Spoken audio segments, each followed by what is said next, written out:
За ингээд манай нэвтрүүлгийн журам маань бол entertainment зочин, мөн таны шинжлэх ухаан таны мэдхэн зочин гэж хоёр хуваагддаг. За түрүүн entertainment зочингоор Солонго дуучин, хөгжмийн зохиолч дуучин Солонго оролцсон бол энэ удаагийн таны мэдхэн зочингоор Зоригт Баатар оролцож байна. Сайн байна уу та? Сайн байна уу? Та бүгдийн энэ өдрийн амар амгалан гэдэг айлтгая. За мэндийг хүргээс танд. За тэгэхээр өнөөдрийн зочноор Мөнх Тэнгэрийн төгс гэгэрлийн шид бөөгийн төвийн тэргүүн Зоригт Баатар оролцож байгаа. За өнөөдөр ямарч бидний урилгыг аваад студид мэнэрснээр маш их баярлалаа. Баярлалаа. Та бүгд ч гэсэн өнөөдөр энэ студид орсонд баярлалаа. Зоригт Баатаргоо та сайхан доктор хамгаалсан гэсэн тийм ээ. Би өөрөө бол одоо яг Монголд бол нэг тийм доктор хамгаалаагүй. Ер нь бол одоо миний ном бол одоо энтхийн наландын хүндэт докторыг бол одоогоос 3 жилийн өмнө хамгаалж ирсэн юм аа. 2 жилийн өмнө. Доктор. Ямар сэдвэр? Сүнс төрөгч. Сүнс төрөгч. Чин манал. Сүнс төрөгчийн онол. Сүнс төрөгчийн онол гэж энэ онол гарсан байна л да. Би улс төрөгч, нүүрс төрөгчийг сонсч ирсэн байна. Сүнс төрөгчийг ерөөсөө сонсож байгааг юм юу вэ? Тийм ээ, сүнс төрөгч гэдэг нь бол одоо хүний организм мах бод маань бол өөрөө сүнс төрөгчөөр одоо хувьсаж эсийн төвшөнд, мөнхийн эсийн төвшөнд одоо бий болдгоор хамгийн одоо онцлогтой онол гарч ирж байгаа юм. Нэг альва юмс үзэгдэл хорвоогийн бүхэл юмс үзэгдэл тэр одоо сүнс төрөгч буюу ус төрөгч хоёроор одоо нэгдэж одоо дэлхийн ертөнцийн бүү болдог. Дэлхийн ертөнцийн тэр одоо дөрвөн галвын өмнөх тэр одоо халуун хайлмаг тэр одоо сансар огторгон одоо цөмийн одоо хойдрлууд маань сүнс төрөгчөөр одоо болон ус төрөгчөөр нэгдэж дахин одоо амьдралыг бий болгодог юм онол гарч ирсэн юм аа. Ийм онол. Онол гэхээр одоо шинжлэх ухааны үндэстэй баримттай. Энэ маань баримттай одоо жишээ над номон дээр ч одоо жишээ нь Америкийн нэгдсэн улсад одоо тэр одоо сүнс төрөгч нь хэдэн хувь байх вэ? Монголд хэдэн хувь байх вэ? Улс усаар ондоо байна гэсэн үг. Улс усаар ондоо агаарынхаа өөрийнхөө атмосферын одоо даралтаар. Тэгээд тэр үтгий хэл одоо энэ одоо энэ далаа одоо энэ тэнгис далаад байгаа сүнс төрөгчүүд арай өөр. Одоо энэ номд тодорхой зааж өгсөн байгаа л да. Одоо тэнгис далаа дээр байгаа сүнс төрөгчүүд 0.3 байна гэж. Тэгвэл Америкийн нэгдсэн улсынх бол арай ангид байна. Бас одоо Монголынх бол бас Монгол болон Аз энэ Европынх нь бол одоо сүнс төрөгч нь 0.01 байна гэж. Америк бол 0.1 байна. Тэгээд энэ сүнс төрөгч маань өөрөө одоо яг ингээд бодит хүний нүдэнд харагдахгүй шүү дээ. Тэгэхээр энэ сүнс төрөгч гэдэг маань бол өөрөө айгүй өндөр физик химийн чанартай. Нэг үргэлжлэх юм бол одоо атом молекул өөрөө ингээд задраад атом гэдэг маань бол ямар нэгэн ийм тодорхой хэмжээний одоо талбайд хэмжигдсэн тэр хувьслыг хэлдэг байгаа шүү дээ. Тэгвэл сүнс төрөгч гэдэг маань тодорхой одоо бас нүдэнд үзэгдэхгүй одоо гелийн одоо төрөгчтэй тийм одоо галактик сансар огторгуу тэр бүгдээс орж ирж байгаа тэр одоо энергийн одоо хоригдлыг тэр хүний биед одоо тэр энергийн эсийн төвшөнд одоо боловсрон одоо орж тэр өнөөдрийн бидэнд одоо өнөөдөр ингээл булаалтад байгаа энэ олон зурхаа дээр булаалтад байгаа энэ 8 энергиэр бол суудлын биш байгаа шүү дээ 8 энергийн баг. Энерги гэдэг юм уу? Суудл гэж байна. Хүч 8 хүч. Тэгэхээр сүнс төрөгч маань өөрөө 8 хүчээс бүрдэнэ. Тэгэхээр ямар хүч байх вэ гэхээр галын хүч. Мөн одоо шорооны хүч. Усны хүч. Огторгон төмрийн хүч, огторгон хүч, усны хүч, уулын хүч, мөн одоо модны хүч, хийн хүч гэсэн энэ 8 хүчнээс бүрдэнэ.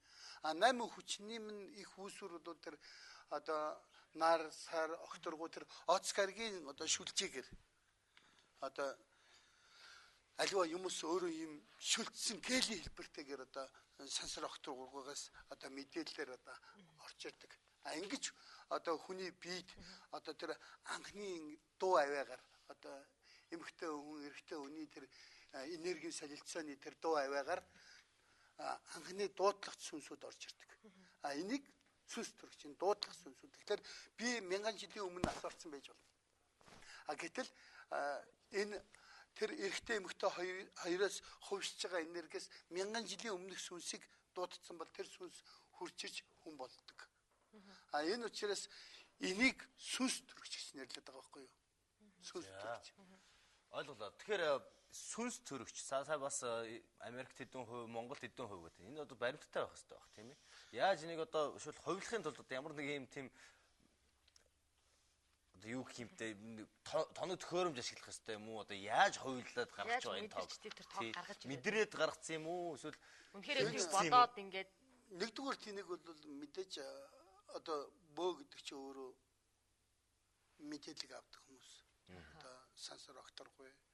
Одоо тэр урд өмнө байсан галвын соёл иргшил дэлхийн ертөнцийн байсан одоо тэр 7 соёл иргшлийн тэр зүйлийг нь мэдээлэлээр аваад одоо өнөөдрийнхээ нийгмийн шинжлэх ухааны мэдээлэлтэй нэгтгээд түүнээс гаргаж ирсэн одоо бүтээл байгаа байхгүй юу? Гэтэл үнэхэрийн одоо бидний өмнөх байсан Лемур, Атланта, Муу, Ман энэ соёл иргшлүүд маань бол асар өндөр соёл иргшилтэй байсан. Тэгэхээр энэ мэдээлэл маань хүнд орж ирэхдээ зарим нь бол их инх замбраагүйгээр орж ирдэг.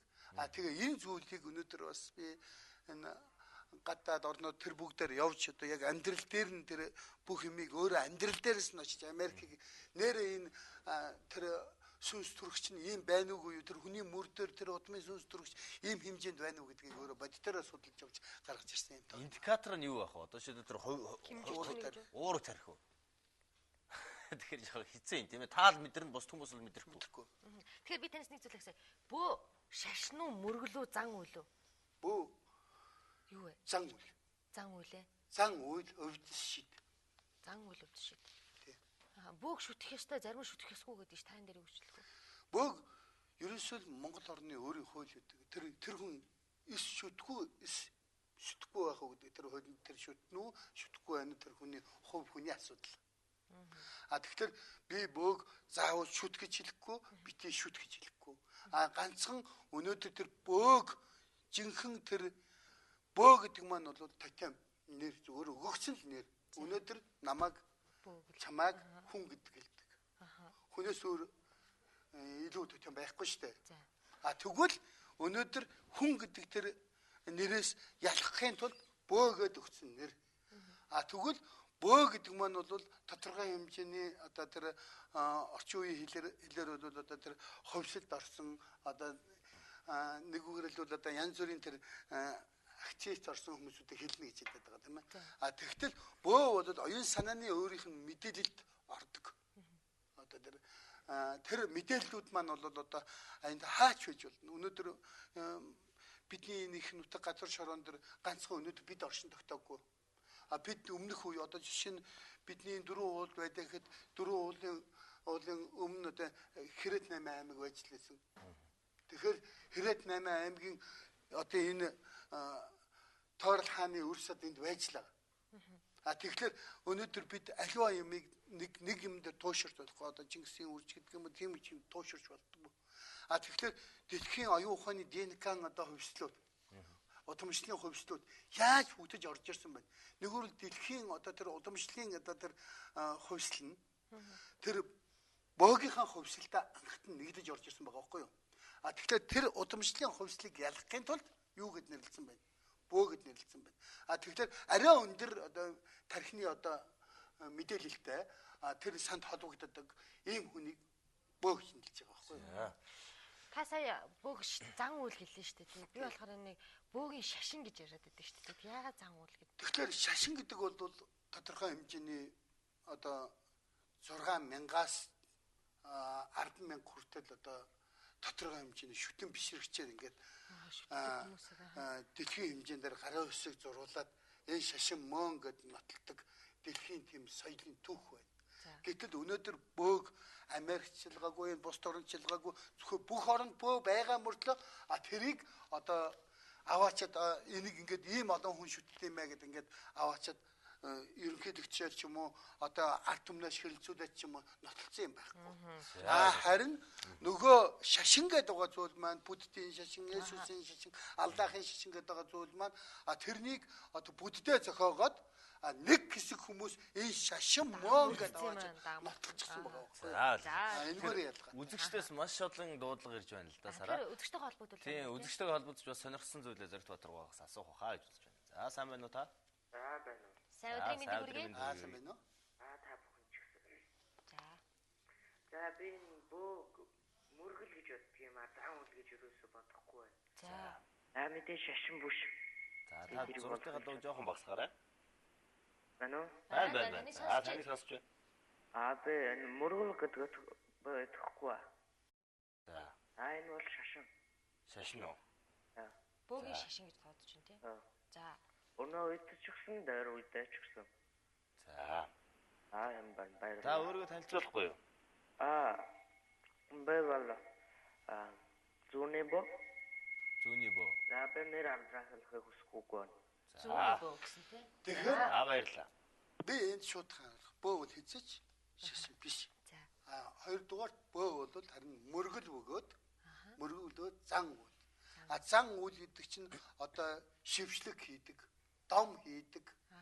Хүний тэр энергийг тийм ээ арай өөр хүчтэй болгож ирдэг. Энэ одоо зан үйлийг л зан үйл гэж хэлдэг байгаа байхгүй юу? Түүнээс биш одоо төвдийн намшиг умаад ингэж чичээд ламаа гэж уншдаггүй.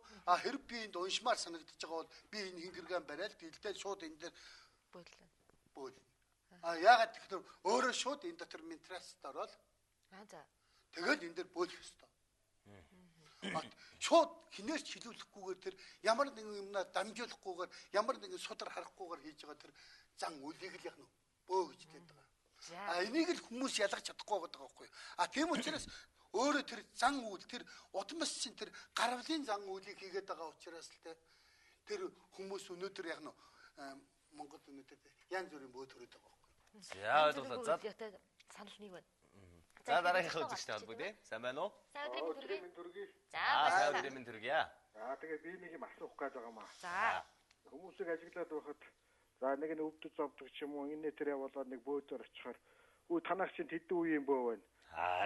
Үеийн бөө байна. Одоо миний мэдгэлээ 15 хүн бөө болчихлоо. Одоо тэр ямар учир байна тэрийг хэлж өгөөч л хэлэх. Яг үнэ. Онгодоо авахгүй болохгүй энэ яриа. Одоо авахгүй болохгүй чи бөөл болохгүй л танайхан гудмаараа өхөн сүрнэ гэж байхгүй болно гэд яг үнэ. Хадаг амтар зүгч яваад. За яг үнэ. Яг над таны тавьж байгаа асуултыг би асуух гээд сууж байлаа да. За энэ ямар хэвтэй. 21-р зууны оюуны сүрэл гэж энийг хэлдэг. Оюуны сүрэл 21-р зууны. За. Яагаад гэвэл өнөөдөр бид 60 жил шашингүй явсан. Тэгэхэд мөн одоо Авта хааны үед тэр бөөгийн одоо шүтэн бишрэлгийг устгасан. Одоо 800 мянга гаруй бөөг. Тэр үтгээл одоо бидний нөгөө хар хорим хот одоо 108 сувраг байдаг. Энэ 108 суврагын 107-д нь бөө хүнийг чадaltaа бөө хүнийг дарж 108-д нь нэг удганыг дарж ингэж 108 сувраг босгож байсан. Тэгэхээр энэ их мундаг соёл иргэншлийг бүтнээр нь устгасан иргэншлийг өнөөдөр бид ааваасаа өөр хүнийг мэдэхгүй болсод аав түүний аавыг мэднэ. Саяхнаас одоо хувьсгал ялаад одоо онцгод юм уу тэлэнгэд юм уу энэ зүйлийг мэднэ. Айгүй бол зарим нь голынхоо улсаа нэрээд угалц гэтэл хүртэл овг аваад сууж байгаа болсод өнөөдөр хаахан өнөөдөр бөөгийнхэн одоо тэр судалгаагаар гараад ирсэн одоо миний номон дээр байж байгаа 36 одоо хөвсгөл талд 36 овг байж байгаа. Одоо сая тэгэл одоо улаан жирэм гэл ингээл олон одоо тийм 36 одоо бөө байхын тулд би бас судалгаа хийх ёстой. Сая хүний асуултанд хариулах хэрэгтэй байна л да. Тэгэхээр сая хүний асуултанд би хариулж байна л да. Тэгэхээр өнөөдөр энэ судалгаагүй энэ олон бөөгийн удамтай гэж хэлэх үндэслэл байхгүй. Тэр би хамгийн анхнд хэлсэн шүү дээ. Бөө гэдэг хүн гэдэг үгний зүгээр л хамгаалалт. Энэ бол зүгээр л нэр юм. Харин өнөөдөр судалгаатай үнэн тэр бүгдийг тодорхой гаргаад ирэхийн тулд шинжлэх ухаан хэрэгтэй болж байгаа байхгүй байхгүй юу. За тэгэхээр яг саний асуултан дээр би тодруулаад хэрвээ одоо жишээ нь одоо хэн байдгийн одоо маань би ч гэдэм үү те чи одоо бөөгийн нэг одоо бөө болох хүн байна гэдэг те тэгээ гаргаад ирлээ чи бөө болох хэрэгтэй гэдэг. Үнэхээр тэр одоо бөө болох хэрэгтэй бол тэр заавал бөө болох хэрэгтэй эсвэл яа болохгүй. Заавал бөө болох шаардлага байхгүй те байхгүй юм байна. Тэгэл удам суд. Яагаад би тэгж хэлж байгаа нөхлөөр шүү дээ. Өнөөдөр энэ харин бөө болох шаардлагыг хэн бий болгосон юм бэ? Өнөөдөр мөнгө олох гэж байгаа тэр зүгээр хямдхан аргаар мөнгө олох гэж байгаа улсууд бий болгоод байгаа байхгүй юу? Тэр одоо энэ миний барьж байгаа энийг хингэр гэдгийг. Тэгэхээр нэг бөө хийхэд бол 500 төгрөг, энэ 500 төгрөг орохгүй нэг яманы арьс орно. Тэгээд энэ дээр та нар харж байгаа ийм цацгууд орно. Одоо тэгэл энэ хингэрэг. Тэгвэл энэ 500 мянгаар тэгвэл одоо миний хувцс байж байгаа энд. Тэр хувцсыг их нь 2 сая 500-аар хэлж байгаа байхгүй юу? Энэ юрдад ерөөсө тэгэл тэр нэг яг миний хувцс шиг биш тэгээ нэг баахан нэг юм сэрэлгсэн юм. Тэгэхээр өнөөдөр тэр хувцс яадгийг. Тэр хувцс хүнийг нөгөө дом хийхэд энергит оруулж ирдэг. Тэр сүнслүүдийн энергийг татаж. Би та нарт энэ дээр үзүүлчих болно шүү дээ. Дараа нь хэсхэн хугацаанд бол тэр сүнсний энергийг яаж татаж болдгийг. Тэгэхээр өнөөдөр бөө байна гэдэг бол зүгээр өнөөдөр монголчуудын эдийн засаг ядуурч байхад оюун санааныг ядууруулаад байгаа байхгүй юу? За ойлголоо. Ингээ зориг тодорхой ингэж ийм биш үү? Одоо бид нар чи бурхантай харьцаж л та. Заавал ягаад энэ доогуур байгаа сүнс мүстэй харьцаад байх хэрэгтэй юм бэ? Шууд бурхантай харьцаж болдгоо юм уу? Бурхан гэж байхгүй. Байхгүй юу? За, дээд тэнгэр мөнх тэнгэр гэдэг зөндөө харин тэнгэр гэж үү? За. Бурхан гэж байхгүй. Шууд тэнгэртэй харьцаж болохгүй юм.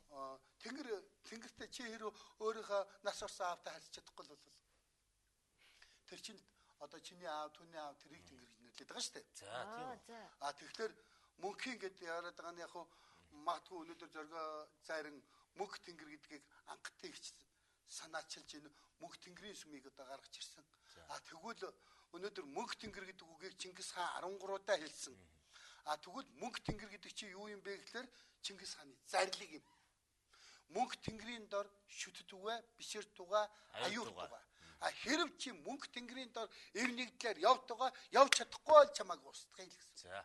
Тэгэхээр би бас нэг практикаас мэдх юм л да. Нэг хүн ингээд бөө болох ёстой гэд 3 жилийн өмнө биш жилийн өмнө ингээд дуудлаганд яваал ингээд юм онгодоо хүлээж авлаа гэх. Тэгсэн чинь нэг хүн орж ирээд байгаа юм аа. Тэгэхээр одоо тэр хүн бөө болцсон уу? Яасан гэсэн үг вэ?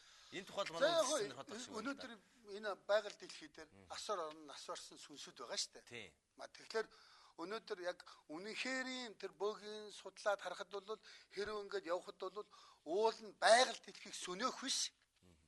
Бөө болохын тулд 66 мод тарих хэрэгтэй гэдэг байхгүй юу? 66 мод тарих хэрэгтэй. Тарих хэрэгтэй. За. Хуглах биш.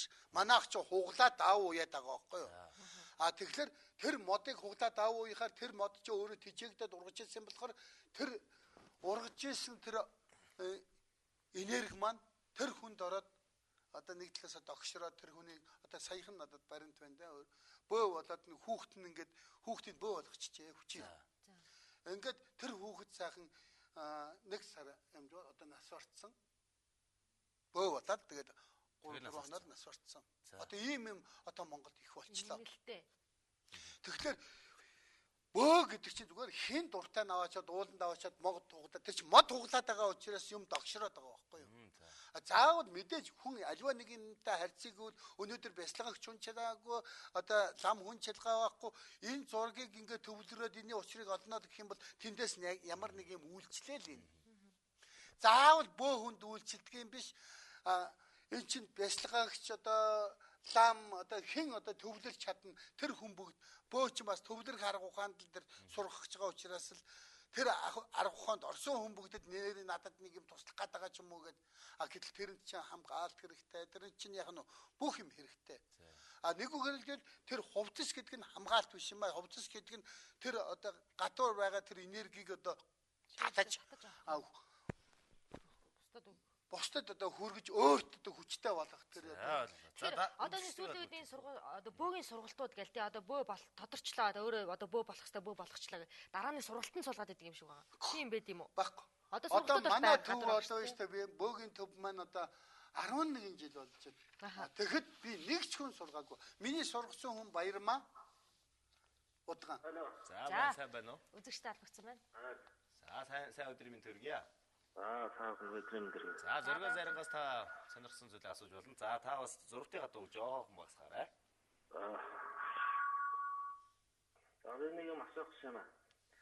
Сайн бурхан байхгүй гэд ярьж шиг боллоо тийм ээ. Би нэг тэр өөрийнх нь намсраа төмөр орж үзсэн л дээ.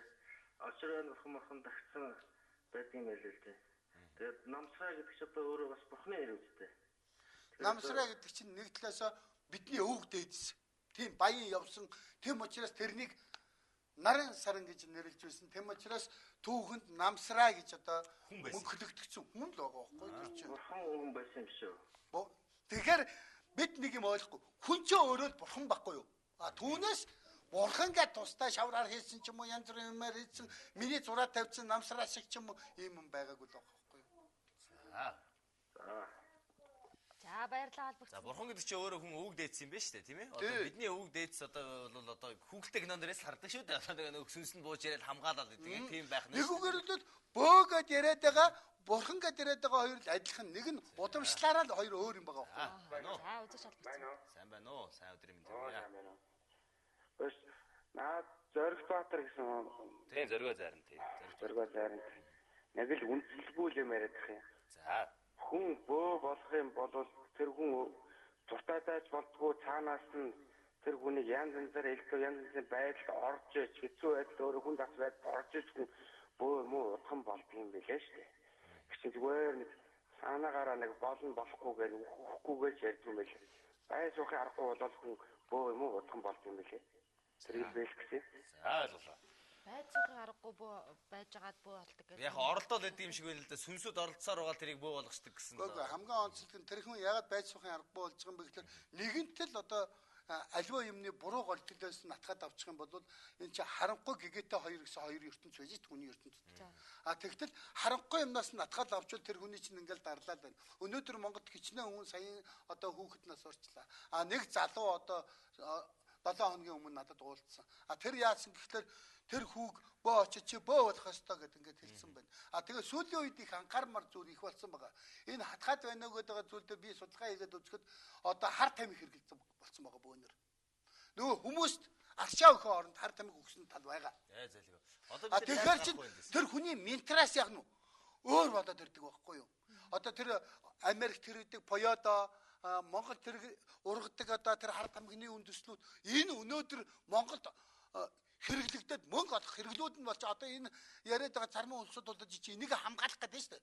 Тэгвэл хүн цэвэр оюунаараа тэр ментраст орж бөө болдог болохоос биш хар тамхи юм уу ямар нэгэн одоо гадны хэрэглэж. Тийм. Тэгэхээр танихаар бол одоо энэ монхруулга бас яваад байна гэсэн. Яг үнэн юм тийм ээ. За монхруулгаас холдохын тулд энэ монхруулгад орохгүй тулд одоо яах вэ? Оюунаа цэвэрлэх хэрэгтэй. Яаж цэвэрлэх вэ? Одоо тэгэхээр би хэлж байна. Хүн би бол бүр шудархан хэлэхэд хүн бүгд бөө байж болно. За хүн бүгд бөө байж болно. Заавал ламаар юм уу одоо бөөгөр дамжиж бөө болох шаардлага байхгүй. За өөрийнхөө оюун ухааныг тэр амьдралынхан одоо тэр өвөг дээдсийнхэн одоо тэр миний аав юу одоо хайрладаг байсан тэрнийхэн төлөө хайраа хөрг. Тэр нь та 10 минут зориул. За Тэгвэл энерги нь цэвэршиж тэр хүнд одоо нөгөө цэвэр одоо энергийн гэгээтэй энергийн төв рүү орох арга зам бий болж байна. За дараагийн үзэгчтэй холбогдъё. Сайн байна уу? Сайн өдрийн байна. Энэ зоригын үгээс сонсч байна. За бөө болно гэдэг, утан болно гэдэг бол ерөөсөө заяаны асуудал тийм ээ. Тэрүүний хэлж байгаа хүмүүс бол жоохон өгүүлгээд авч байна. Гэтэ энэ хүний ярьж байгаа юм бол их л сайхан л үг ярьж байна. Монголчууд бүгдөө л мөнх тэнгэрээс шүтэж ингэж л явж байгаа. Мөнх тэнгэрээс шүтсний хүчинд нэг юугаа дэлхийн талыг эзэмшил явж ийла. Тэгээ одоо бид мөнх тэнгэрээс шүтэж явах хэрэгтэй байна. За тэрийг хэлэхдээ таны ярьж байгаа нь аягүй сайхан байна, зүг байна. Энд чинь юм зарим хүмүүс ойлгохгүй багч байна. За ойлголоо. Тэгвэл бол юу шүү. Хэдэн уншилгаа уншаад хэлчихэл ам болчдөг тийм. За хайр бөө бол гэдэг бол аяны асуудал байдаг шүү гэдэг. За баярлалаа. Тэгэхээр зөргөө зараа мөнх тэнгэрийг шүтнэ гэж хүмүүс их яриад байна. Мөнх тэнгэрийг шүтнэ гэж яаж шүтгэх хэлж байгаа юм? Амдаа шивчлэг байна уу? Одоо өргөл байц зөрөх ёстой юм уу? Яаж шитгэх хэлж За байгаа? тэгэхээр өнөөдөр мөнх тэнгэр гэдэг маань түрүүн эхэлж хэлж байгаад одоо болцсон Чингис хааны үед Чингис хаан маань өөрөө мөнх тэнгэрийн хүчин дор энэ дэлхийн ертөнцийн түүхийг бичсэн үнэ. Тэгэхээр мөнх тэнгэр гэж одоо бас яг над намаа одоо яг юу юм бэ гэдэг талыг энэ дээр би бас бичиж өгсөн байгаа. Мөнх тэнгэр гэж одоо энэ дээр чухам юу хэлээд байгаа юм бэ? Зүгээр нэг одоо хүмүүсүүдийн одоо тэр зарлиг гэж тэр энэ мөнхийн оршиж байгаа бидний амьдарч байгаа энэ амьдрал дотор байж байгаа тэр хүчийн дээдсийн одоо чиглүүлж үүсэн тэр хүчийг одоо өөртөө шингээж авах одоо энергийг л мөнх тэнгэр гэж хэлээд байгаа байхгүй юу? Тэгэхээр тэр энерги хаана байх юм бэ?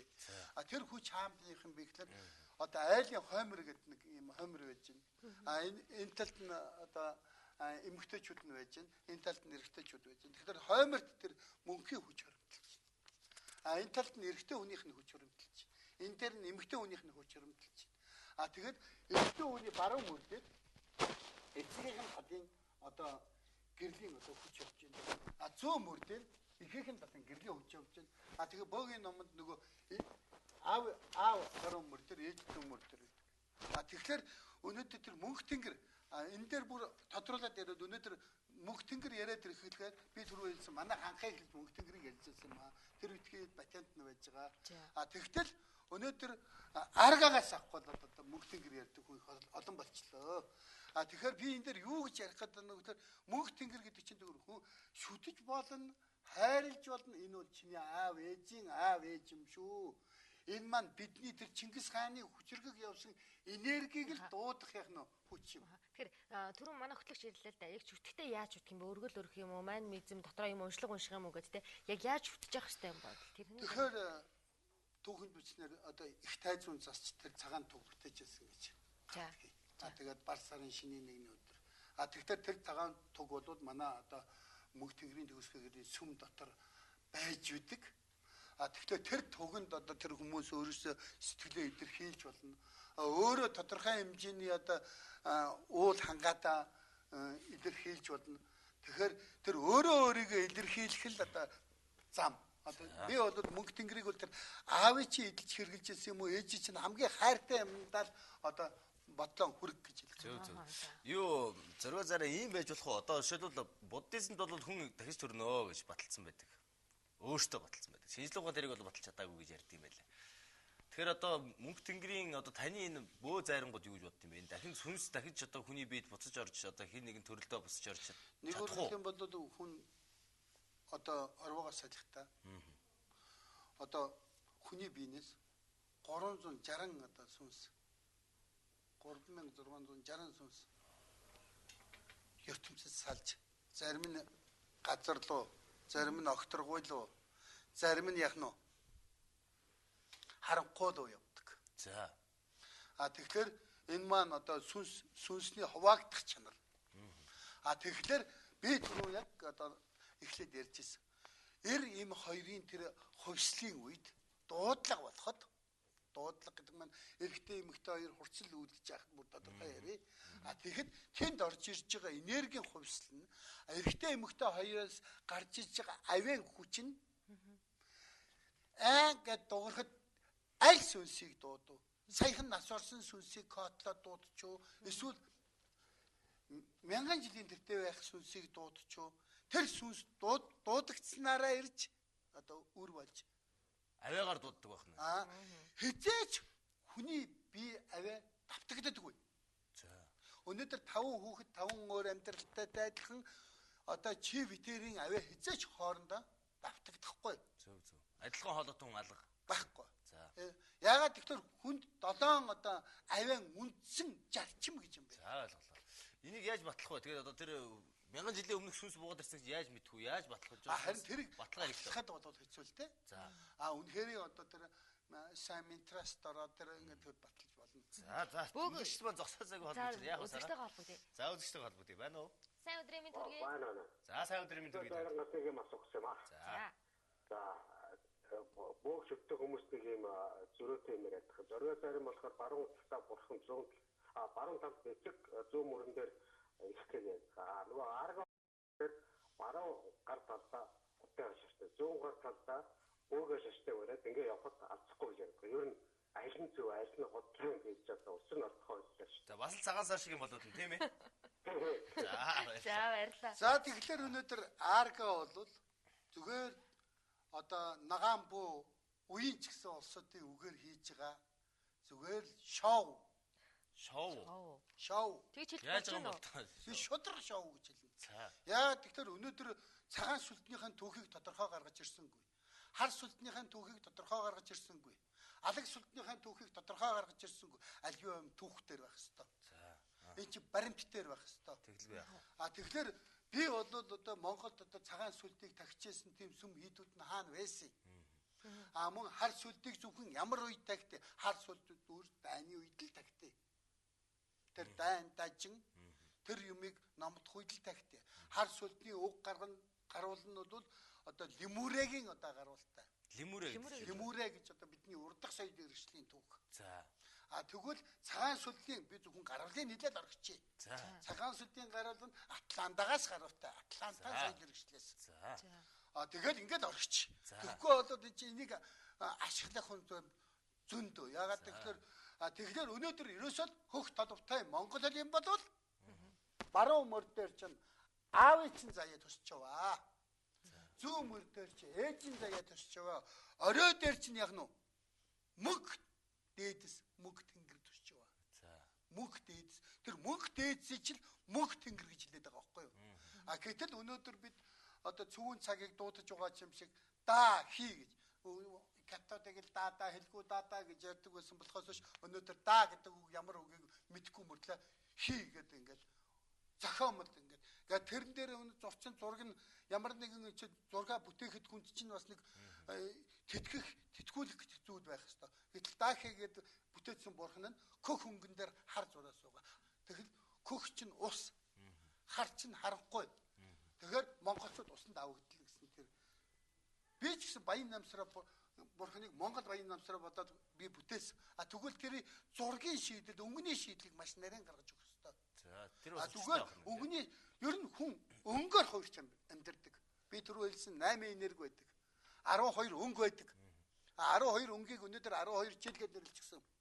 Тэгвэл сансраас орж ирж байгаа нарнаас орж ирж байгаа энерги нь хүний биед буухтаа 12 өнгөөр хуурч буудаг. Тэрийг аавры гэж нэрлэдэг. Энэ хамгаалах гэрэл гэж нэрлэдэг. Гэрлэн бүрхүүл. За дараагийн үзэгч талбууд сайн байна уу та? Сайн өдрийн мэнд. За яг үнэхээр уучлаарай таслахаас аргагүй боллоо. Та бүхэн бидэнтэй холбогдож байгаа бол та зургтайгаа дуу намсгаарай. Болж өгөө зургтаасаа бас баг зэрэг холдорой гэж хэлмээр байна. За дараагийн үзэгч талбууд байна уу? Байна. За өдрийн мэнд төргийа. Одоо энэ байрангаас юм асуу. Энэ одоо манай хамчаадаас тэгээ нэг өгсөн хүмүүсийн сүнсээр одоо амьдрдаг тэжээдэг тэр улсуудаар тэр улсууд өгсөн улсуудаар одоо дахлаар янз янзын хүн ойлгохоор багхгүй юм уу ярьцгаагаар тэгэл одоо зингэр тэдэн хувирдаг хэдэн хуу яа юмаа энэ чихний ойлгох ямар шинжлэх ухааны үндэс байхгүй санжны балан одоо ярьцгаа одоо харт нэг хуураад идэх юм уу яа гэх нэг юм санаа олсод өөрөөсөө амьдрал нь үнэн санаа одоо тэгээд юм та яг жоо тодорхой болохгүй юу? Хиний тухай ярьж байна? Одоо энэ манайд бөө зайрангууд чинь тухай яриад байна л да. Одоо яг үнэндээ энэ бөөгийн шашин гэдэг чинь бол одоо шашин чинь наадам ч юм уу шашин биш гэдэг юм л да. За. Одоо тэгээд наадам чинь дүүнг уншихаас одоо нэг хэсэг улсад амьдрахын тулд нөгөө хэсэг улсад зайлшгүй дээр түүхэн тийм л юм байл шүү дээ. Тэгээд одоо мандахад төрөл гардаг үстэй хааны хүүхээр 50 хүүхэд дааж 50 батгыг үнжүүлж ийж. За та асуулт тавьдаг. Ингэр таашдаг ч гэсэн тий. За таны ийм утгагүй муу ёрын балан юмуд Монгол байх ёстой гэдэг юм уу ер нь. За ойлголоо. За тэгэхээр ер нь бид нар одоо энэ хитрхи их өгсөн хүмүүсийн сүнстэй зуралдаад байгаа юм биш үү? Одоо энэ арай өөр баймар байна гэсэн бас санаа гарч ирж байна тийм ээ. Тэгж гарч ирж байна. Тэгэхээр одоо өнөөдөр яг энэ дээр тодруулаад ирэх юм бол шинжлэх ухааны холбоотой шашин гэж байдгүй маа. Буддийч байсан өнөөдөр шинжлэх ухаан биш. Харин зүгээр шинжлэх ухаанд өнөөдөр орууд судалж яваа. За. Есүс ч гэсэн шинжлэх ухаан биш. Тэгвэл Адам Яваач нь тэр Грекийн соёл хэрэгслээс Грекийн галтуул мөхөд тэрний дараа Адам Яваа хоёр үлдээд өнөөдөр Адам Яваагийн ном гарч ирсэн байж байгаа шүү дээ. Яагаад гэвэл хүн түүхээ мэд. ертөнцийн түүхийг мэд. Тэгвэл өнөөдөр аллахын шашин гээд аваад үзэх юм бол аллах чинь Мухаммад Алигийн өөрийнх нь номлол өнөөг хүртэл ингээд одоо 30 жилийнх нь одоо номлол нь одоо хүний оюун ухааныхын номлол аллах тэнгэр Коран судруулчихад ингээд яваад байгаа шүү дээ. Тэгвэл бүддээ 2600 жилийн тэртээ амьдарч байсан бурхан Будда гэдэг хүн өөрөө одоо энэ одоо намыг бий болгосон. Одоо дондог Монгол нэрээрээ дондог гэдэг. Одоо 10 жил одоо 12 жил даяан одоо байгальтай гарсан чулуудаа харьсан ингэж явсан. Энэ хүн маань хүний бүтээсэн бүтээлийг өнөө 21-р зуунд бурхан Буддагийн шашин. Тэгвэл бурхан Буддагийн шашин маань дотроо олон янз 200 гаруй төрлийн юм байна. За тэгэхээр түрүүний үзэгч маань холбогдоод тэгжэл та хүн болго янз янзын дүрд хувирдаг гэдэг нэг хальт яриад өнгөрчих шиг боллоо тий. Тэр тал дээр тэгэхээр энэ үнэн одоо яг одоо өнөөдөр яг манай монголчуудын одоо яг өнөөдрийн бий болох гэдэг юмыг би ганцхан хүсэж байгаа бид одоо бөөгийнхаа оюун ухаан буюу энэ бүгдийг зөв оюун ухаанаар бүрдүүлэхсэн гэж би бодоод байгаа. Гэтэл зарим хүмүүс маань эдийн засаг болон тэр бүх юм талыг бариад зүгээр л нэг хин дуртайг нь бөө болгоод хин дуртайг нь одоо ядууралд оруулаад хин дуртайг нь сүнстэй харьцаад энэ дээр сүнстэй гэж нэг юм барьсан. Бөө хүн бохир сүнстэй харьцдаггүй юм. Бөө хүн гэгэрсэн буюу хүчтэй тэр одоо өмнөх галын сүнстэй харьцдаг. Тэгэхээр ийм бөө бол Монгол цөөхөн. Маш цөөхөн. Тэгэхээр өнөөдөр энийг төрөөс анхаараач. Энийг бас нэг зөв болгож өгөөч. Ард түмнийг ингэж мунхруулад ингэж ядууруулад амиргүй. Оюун ухаан гэдэг бол өнөөдөр Монгол эдийн засгаар ядууруулад байна гэдэг гол нууц нь юунд нүгээр оюун ухаанаар ядууруулад байна. Тэгэхээр энэ оюун ухааныг ганцхан боо ядууруулаагүй. Энийг бүддээ ядууруулж байна. Одоо үнэхээр бүддээгийн номонд их болсон 600 хамаг тусын тулд тэнд хэрэгтэй одоо шившлэг бүх юм байгаа. Тэрийг сурж байгаа улсууд худлаа сураад хүмүүсийг одоо тойролдуулээд байна. Тэгвэл бөөгийн номонд бөөгийн тэр оюун ухаанд үнэхээр хэрэгтэй хүнд хүрэх тэр 8 энерги 12 9 сүв гэдэг юм байж байгаа. Тэгвэл тэрийг өнөөдөр ойлгож чадаагүй зөвхөн би бөө гэд бэлдээд байна. За ойлголоо. Тэгэхээр зоригоо зарингийн яриа бол үнэхээр сайн ойлголоо. Хулгайч эмч хоёрт мис бариулахад хоёулаа зорилго нь шал ондоогоор ашиглана тийм ээ. Яг энэ тухай ярьж байна та. За тэгээд та бид хоёрт нэг үзүүлэлт гэж ярьсан байгаа. За тэрийг нэг биднийг нэг сайхан гэгэрүүлээд өгч. Яаж одоо гэгэрүүлж одоо бид нэр аураа хүчтэй болох юм бэ? Та нэг тэгж харуулж өгье гэсэн. Болно шүү дээ. Ягаад гэвэл өнөөдөр яг бид энэ хүмүүст ойлгож чадахгүй байгаа учраас сайхан уу? үзүүлж хэрэгтэй юу? Ойлгож чадахгүй байгаа учраас санаа үзүүлээд гэж тийм ээ. За. Хувцсыг нааш нь явуулах боломжтой байгаа лөө. За хувцсыг тэнд хувцсан байгаа бох тийм ээ. Жишээд энэ дээр л байгаа шүү дээ. Ааргаа өөрөө тэн дээр чинь бүжихгүй мөртлөө зүгээр нэг эмхтэн хүн очиж бүжээд байгаа шүү дээ. За наад За энд бас нэг учиртай юм шиг байна. За би яваад ирье. Эмхтэн хүн очиж бүжээд байгаа. Тий. За энэ ямар учиртай юм бол доо. За ингэж тавьчих уу. За энэ одоо та ямар учиртай ёслол хийж байна? За энийг ямар ч үсэн Монголын ард түмэн сууж байгаа хүмүүний ажил хөдөлмөр. За. Энэ бүгдийг одоо хүчтэй энергийг одоо бий болгох. Хүчтэй энергийг бий болгох. За. Энэ ч хамаагүй гармаар хурж болтгүй. Одоо та зүгээр үү? За. бид энэ үзлэхөө тий. За. Бөөгийн яадаг гинэ? Хамаагүй гармаар хурж болт юм уу тий? Яагаад энэ болсон? Энэ мөн үү? Юу вэ? Уяа байх хэрэгтэй юм тий. За та тэгэхээр одоо юутай холбогдож сүнстэй холбогдож дуудана гэсэн үг яа гэсэн үг? Тийм дээ одоо ямар ч хэлсэн ингээд өөртөө ингээд тодорхой хэмжээний оюун ухааны энэ оюун ухаан яа гэнэ? Оюун ухааны одоо ингээд 50 нөхцөлд ингээд өөрөө харж байгаа аяндаа юу гэхээр энерги нь өөрөө мэдэгдэх хэрэгтэй хүн хүрэх хэрэгтэй. За. Тэгэхээр бөө хүн байхын тулд одоо энэ ингээд энэ алах одоо энэ дархан үний бүх одоо хэрэглүүд одоо ордог. За. За тэгэхээр аурaan сайжрах нэ гэсэн юм тий. Тий. За.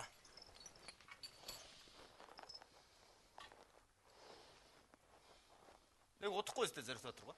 За. Ерөөс удаахгүй. За. Манай нэвтрүүлэг бас дуусгах гэж байна.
бидний бол үнэхээр аавра маш их бэрчсэн баг тийм ээ.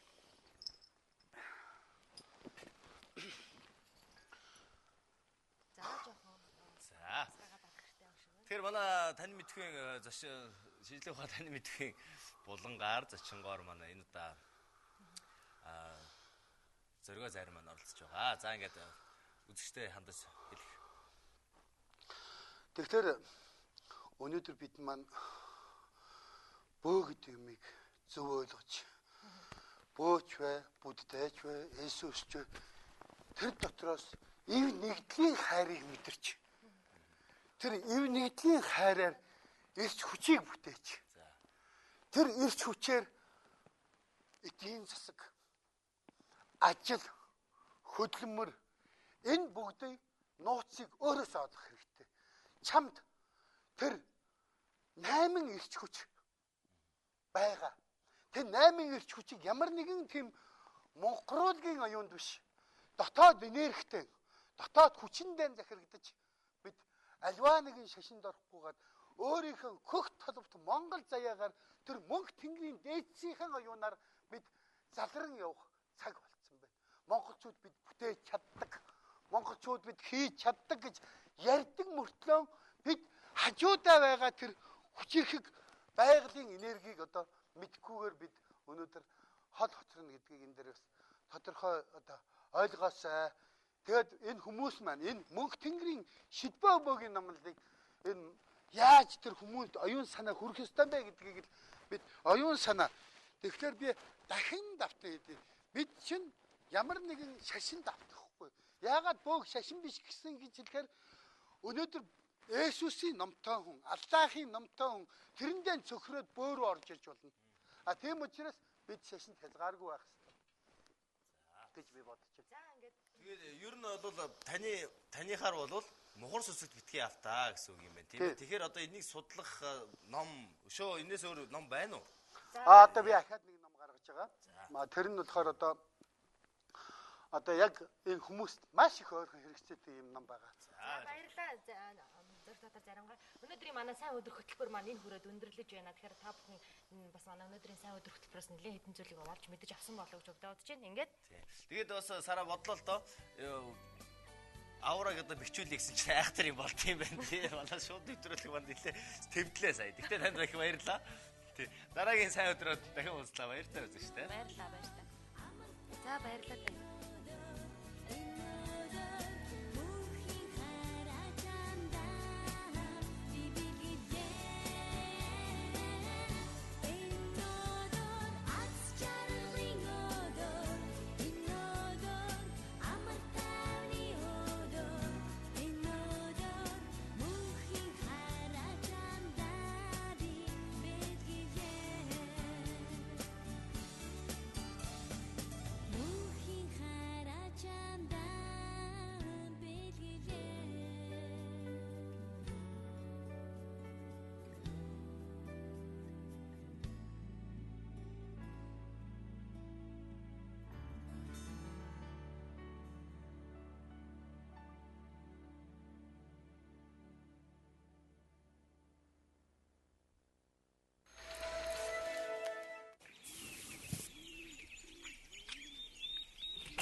Би чи хаалганд урчгуу да.